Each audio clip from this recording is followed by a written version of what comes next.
Primeira carta de Paulo aos Coríntios, páginas 12 a 16. Ajude a espalhar a palavra do Senhor. Dê um like neste vídeo. Compartilhe com seus amigos e familiares. O exemplo do atleta. Acaso não sabeis que, no estádio, todos correm, mas um só ganha o prêmio? Correi de tal maneira que conquisteis o prêmio. Todo atleta se impõe todo tipo de disciplina. Eles assim procedem, para conseguirem uma coroa corruptível. Quanto a nós, buscamos uma coroa incorruptível. Por isso, eu corro, não como as tontas. Eu luto, não como quem golpeia o ar. Trato duramente o meu corpo e o subjugo, para não acontecer que, depois de ter proclamado a mensagem aos outros, eu mesmo seja reprovado. Os abusos, o exemplo de Israel no deserto. Irmãos, não quero que ignoreis o seguinte: os nossos pais estiveram todos debaixo da nuvem e todos passaram pelo mar, na nuvem e no mar, todos foram batizados em Moisés, todos comeram do mesmo alimento espiritual e todos beberam da mesma bebida espiritual. De fato, bebiam de uma rocha espiritual que os acompanhava. Essa rocha era o Cristo. No entanto, a maior parte deles desagradou a Deus e, por isso, caíram mortos no deserto. Esses acontecimentos se tornaram símbolos para nós, a fim de não desejarmos coisas más, como eles desejaram. Não vos torneis idólatras, como alguns deles, segundo está escrito: o povo sentou-se para comer e beber, depois, levantaram-se para se divertir. Nem nos entreguemos à prostituição como se entregaram alguns deles, vindo a morrer 23.000 num só dia, nem ponhamos à prova o Senhor, como fizeram alguns deles, os quais morreram, picados pelas serpentes, nem murmureis, como alguns deles murmuraram e, por isso, foram mortos pelo exterminador. Estas coisas lhes aconteciam com sentido figurativo e foram escritas como advertência para nós, aos quais chegou o fim dos tempos. Portanto, quem julga está de pé, tome cuidado para não cair. Não tendes sido provados além do que é humanamente suportável. Deus é fiel e não permitirá que sejais provados acima de vossas forças. Pelo contrário, junto com a provação lhe providenciará o bom êxito, para que possais suportá-la. Não pactuar com a idolatria. Por isso, meus caríssimos, fugi da idolatria. Eu vos falo como a pessoas esclarecidas. Ponderai vós mesmos o que eu digo. O cálice da bênção, que abençoamos, não é comunhão com o sangue de Cristo. E o pão que partimos não é comunhão com o corpo de Cristo. Porque há um só pão, nós, embora muitos, somos um só corpo, pois todos participamos desse único pão. Considerai Israel segundo a carne: os que comem das oferendas sacrificadas não estão em comunhão com o altar. Que direi então? Que a carne de um sacrifício idolátrico tem algum valor? Que o ídolo é alguma coisa? Digo o contrário, é aos demônios e não a Deus que os pagãos oferecem sacrifícios. Não quero que entreis em comunhão com os demônios, não podeis beber do cálice do Senhor e do cálice dos demônios, não podeis participar da mesa do Senhor e da mesa dos demônios. Acaso quereríamos provocar o ciúme do Senhor? Será que somos mais fortes do que Ele? Buscar em tudo a glória de Deus. Tudo é permitido, mas nem tudo convém. Tudo é permitido, mas nem tudo edifica. Ninguém busque o seu próprio interesse, mas o do outro. Podeis comer de tudo o que se vende no mercado, sem levantar nenhum problema de consciência, pois ao Senhor pertence a terra e tudo o que ela contém. Se um não cristão vos convida para uma refeição e quereis ir, comei de tudo o que vos for servido, sem levantar nenhum problema de consciência. Mas, se alguém vos disser: isto foi oferecido em sacrifício, não comais, por causa daquele que vos advertiu e por motivo de consciência, a consciência dele, não vossa. Pois, para que deixar a minha liberdade ser condenada por uma consciência alheia? Se eu participo de uma refeição, dando graças, por que seria eu censurado por aquilo pelo qual dou graças? Em suma, quer comais, quer bebais, quer façais qualquer outra coisa, fazei tudo para a glória de Deus. Não sejais motivo de tropeço para ninguém, judeus, gregos ou a Igreja de Deus, como também eu me esforço por agradar em tudo a todos, buscando não o que é vantajoso para mim, mas o que é vantajoso para o maior número de pessoas, a fim de que sejam salvas. Sede meus imitadores, como eu sou de Cristo. O véu das mulheres. Eu vos louvo por vos lembrardes de mim, em tudo, e por conservardes as tradições tais quais vos las transmiti. Quero que saibais o seguinte: a cabeça de todo homem é Cristo, mas a cabeça da mulher é o homem e a cabeça de Cristo é Deus. Todo homem que ora ou profetiza com a cabeça coberta desonra aquele que é sua cabeça.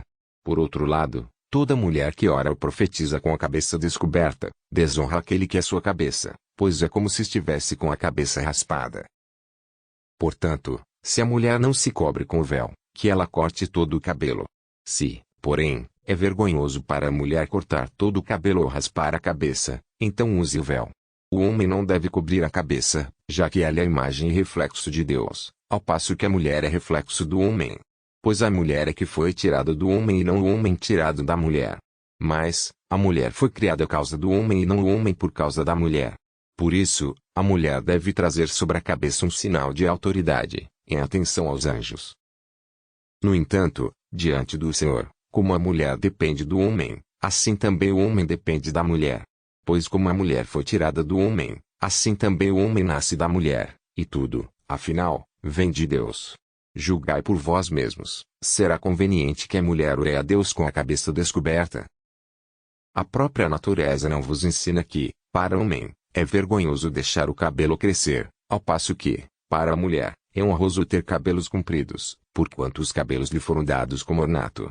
Se, porém, alguém pretende questionar, saiba que nem nós nem as igrejas de Deus temos tal costume. A refeição do Senhor. Já que estou dando recomendações, não vos posso louvar por vossas reuniões, pois elas têm sido, não para o vosso maior bem, mas antes para o vosso dano.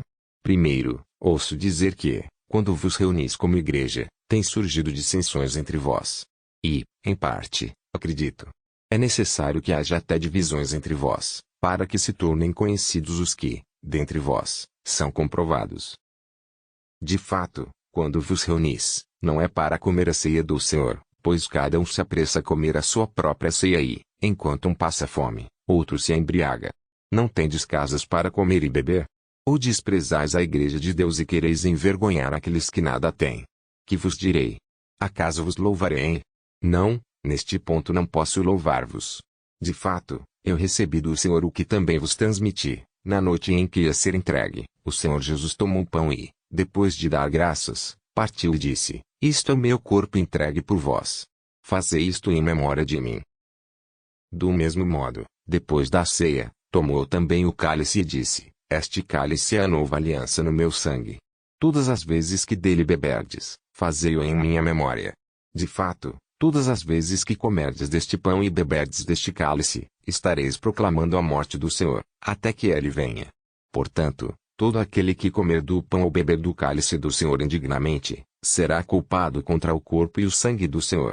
Examine-se cada um a si mesmo e, assim, coma do pão e beba do cálice, pois, quem come e bebe sem distinguir devidamente o corpo, come e bebe sua própria condenação.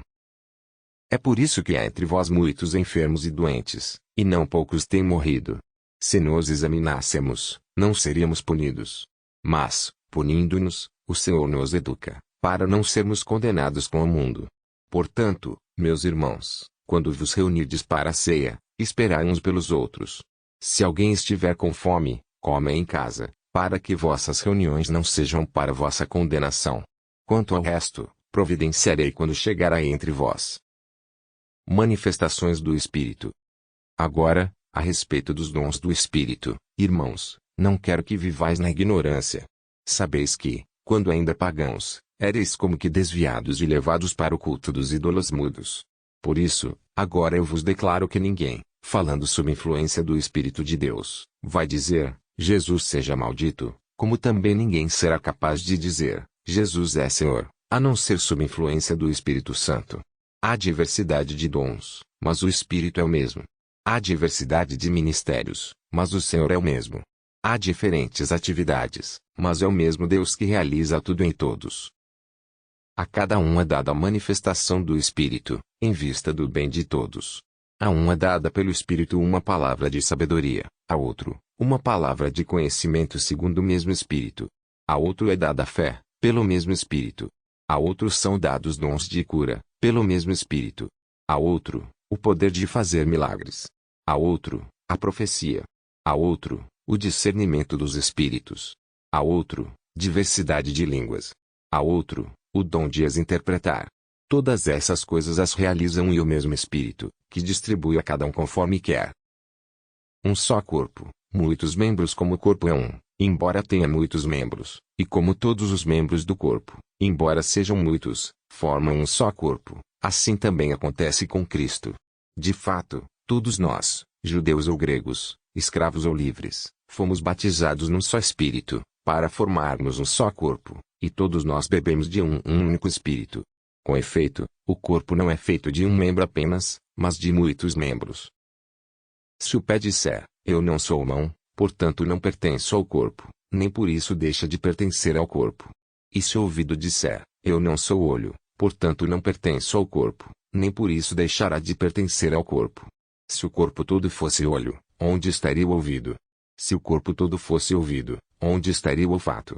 De fato, Deus dispôs os membros, e cada um deles, no corpo, conforme quis. Se houvesse apenas um membro, onde estaria o corpo? Mas, de fato, há muitos membros e, no entanto, um só corpo. O olho não pode dizer à mão, não preciso de ti, nem a cabeça dizer aos pés, não preciso de vós. Bem mais ainda, mesmo os membros do corpo que parecem ser os mais fracos, são indispensáveis. Também os membros que consideramos menos honrosos, a estes cercamos com mais honra, e os que temos por menos decentes, nós os tratamos com mais decência.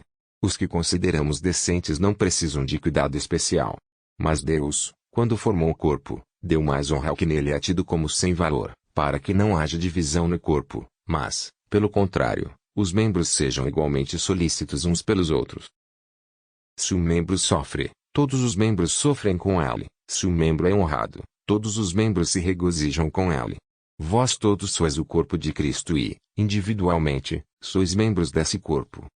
Assim, na Igreja, Deus estabeleceu, primeiro, os apóstolos, segundo, os profetas, terceiro, os que ensinam, depois, dons diversos, milagres, cura, beneficência, administração, diversidade de línguas. Acaso todos são apóstolos? Todos são profetas? Todos ensinam? Todos fazem milagres? Todos têm dons de cura? Todos falam em línguas? Todos as interpretam? Aspirai aos dons mais elevados. E vou ainda mostrar-vos um caminho incomparavelmente superior. E no amor caridade. Se eu falasse as línguas dos homens e as dos anjos, mas não tivesse amor, eu seria como um bronze que soa um cimbalo que retine. Se eu tivesse o dom da profecia, se conhecesse todos os mistérios e toda a ciência, se tivesse toda a fé, a ponto de remover montanhas, mas não tivesse amor, eu nada seria. Se eu gastasse todos os meus bens no sustento dos pobres e até me entregasse como escravo, para me gloriar, mas não tivesse amor, de nada me aproveitaria. O amor é paciente, é benfazejo, não é invejoso, não é presunçoso nem se incha de orgulho, não faz nada de vergonhoso, não é interesseiro, não se encoleriza, não leva em conta o mal sofrido, não se alegra com a injustiça, mas fica alegre com a verdade. Ele desculpa tudo, crê tudo, espera tudo, suporta tudo. O amor jamais acabará. As profecias desaparecerão, as línguas cessarão, a ciência desaparecerá. Com efeito, o nosso conhecimento é limitado, como também é limitado nosso profetizar. Mas, quando vier o que é perfeito, desaparecerá o que é imperfeito. Quando eu era criança, falava como criança, pensava como criança, raciocinava como criança. Quando me tornei adulto, rejeitei o que era próprio de criança.